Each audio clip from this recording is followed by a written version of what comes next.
The next question is going to be for, I guess it's going to be for Manny. Manny, can you hear us? Yes. I'm not even going to ask where you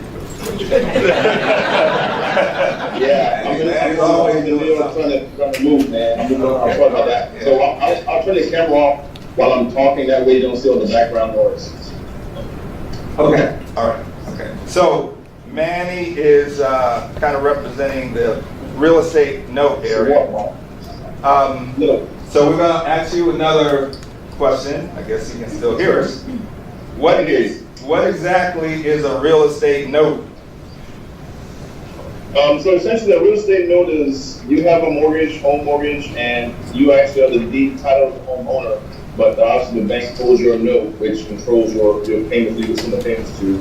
So obviously, when you're the bank, you control that note. You actually control that property in the long run. So as an investor, that's your goal, is to not necessarily take title of the property. You just want to have title of the note and have financial control over receiving those payments or modifying those payments or taking the home back if necessary. So basically, what you're saying is that you're like the bank. You, just like the bank holds notes, an individual can actually take on the role of the bank by investing in bank notes. Is that correct or incorrect? Correct. You just switch in places. So if the bank was originally, mortgage creator, created the loans, you just find it from the bank at a discount. Depends on the type of notes you're getting. If it's performing when it's already paying, you want for cash flow every month, kind of like a rental property, or if you want non-performing one that's not paying, you just call and you get it at a bigger discount, and now you turn around and try to make it performing to increase your ROI. So you have two options in the market, especially. Okay, so I'm pretty sure, who here knows what a performing note and a non-performing note is? Okay, so man, you just lost more than half the crowd, but we're gonna come back to you. Yeah, let's go to Deirdre. Now, as you see in her bio, she's a settlement attorney, but she also is what she's representing today in terms of one of her many areas of expertise is within the condo conversion arena as it relates to real estate. So let me see here. Let's go with,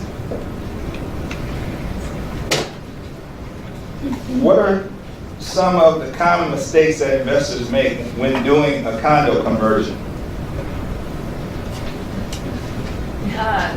So I work with investors who are looking to convert single units to multi-units or multi-unit rentals to single unit properties, right? So that's pretty much what a condo conversion is. And so most of the time a pitfall that I see is that, one, going into the project without fully knowing what all is involved. Condo conversion guide you can download offline, and it'll run you through the whole process from beginning to end. It's a little more involved than I think that most people realize when they're entering into a project. The second biggest pitfall is not having the right people on your team from day one. And what I mean by that is you need someone like me who understands condo conversions, so you actually have to have either an attorney, a real estate attorney, or a settlement company actually do your condo conversion documents, and they need to be on board from day one to help you with the paperwork.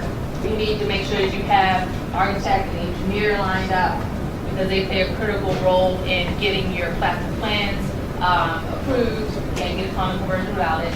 And you want to make sure that you have a really good construction crew. And so sometimes we have investors who have been doing residential rehabs, have a really great crew to get it done, but you know what, that may not be the best crew for a condo conversion, because there's more technical pieces involved, and if your crew doesn't know how to work with the architect and engineer or get the proper permitting for a condo conversion, it's going to increase the time that you're holding the property, and it's going to increase your costs. It could also put you in a position where financially you can't continue or finish the project. So it's just basically making sure you have the knowledge, you have the team in place before you get started. Why would someone go through the headache of converting to a condo? I mean, there's got to be some ROI. I see Carrie laughing already. So give us So, the reasons that most investors, after they've done a few flips, have decided they want to do condo conversion is the return on investment, right? So I don't want to give you, put out numbers, but just think of it this way. If you have a row house that you're going to sell for in DC, let's say you're selling it for $600,000 or $700,000, but you convert that to an upstairs 2-level and the basement 1 level, and the basement is going for $500,000, and the upstairs is still going for the 6 or 7, depending on how you renovated it. You can immediately see how you have a bigger return on investment, right? There's a little bit more cost, but that's why you got to know at the beginning the process and make sure you keep your costs down. But basically, you're in a position where you're making more money. If you have a 4-unit building, same thing. You selling each of those units. In Trinidad, there's still 2-bedroom, 2-bath condo is going for 4-ish, maybe 5, or whatever. You got 4 of those. Depending on what you want the building for, you got a nice little return on investment.